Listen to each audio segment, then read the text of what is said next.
William C Abney Academy. As you know, our focus this year is on literacy. And what better way to incorporate that with Chris Van Allsburg's The Polar Express.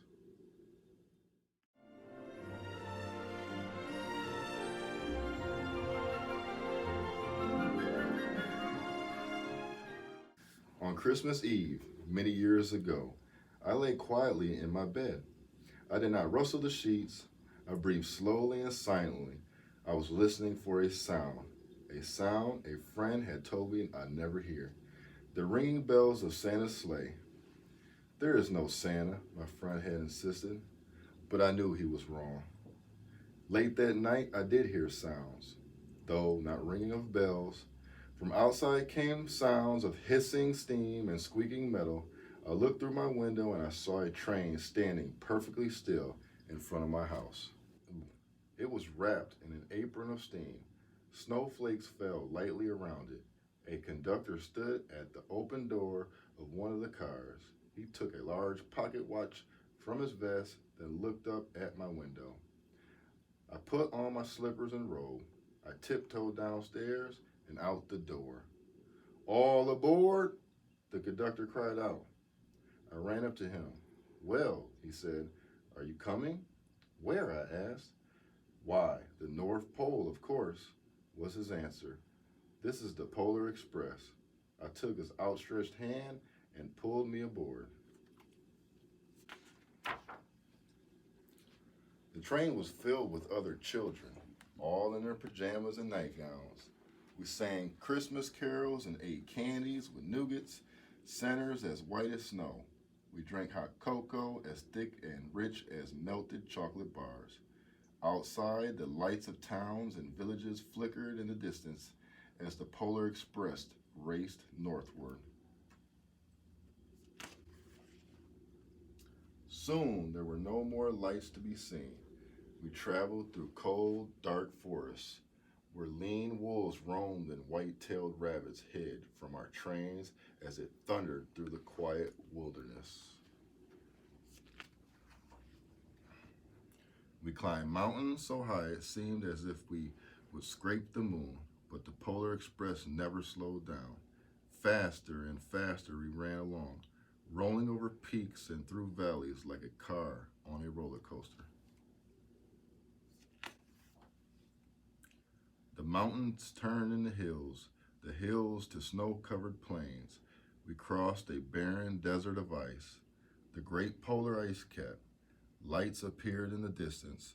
They looked like the lights of a strange ocean liner sailing on a frozen sea. There, said the conductor, is the North Pole.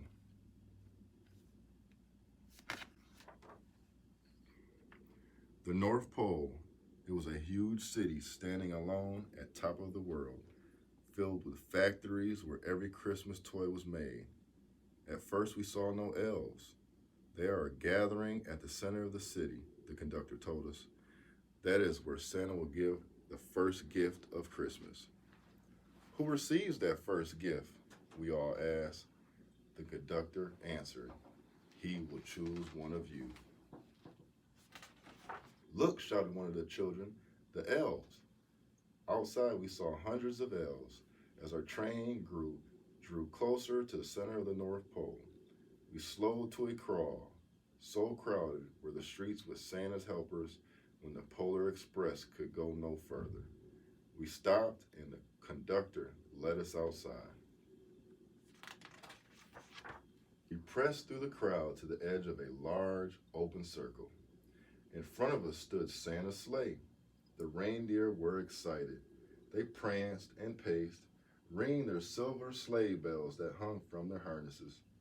It was a magical sound like nothing I've ever heard. Across the circle, the elves moved apart and Santa Claus appeared. The elves cheered wildly. He marched over to us and pointing to me said, let's have this fellow here. He jumped into his sleigh. The conductor handed me up. I sat on Santa's knee and he asked, now, what would you like for Christmas?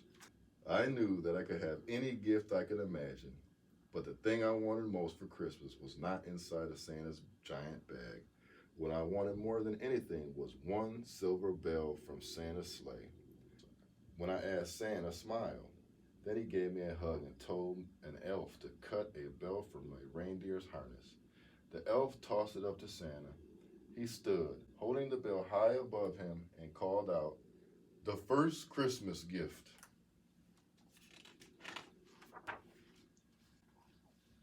A clock struck midnight as the elves roared their approval. Santa handed the bell to me, and I put it in my bathrobe pocket. The conductor helped me down from the sleigh. Santa shouted out the reindeers' names and cracked his whip. His team charged forward and climbed into the air. Santa circled once above us, then disappeared in the cold, dark polar sky. As soon as we were back inside the Polar Express, the other children asked to see the bell. I reached into my pocket, but the only thing I felt was a hole. I had lost the silver bell from Santa Claus's sleigh.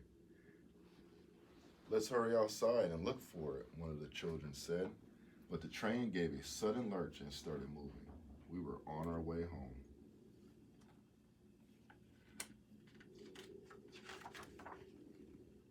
It broke my heart to lose the bell. When the train reached my house, I sadly left the other children.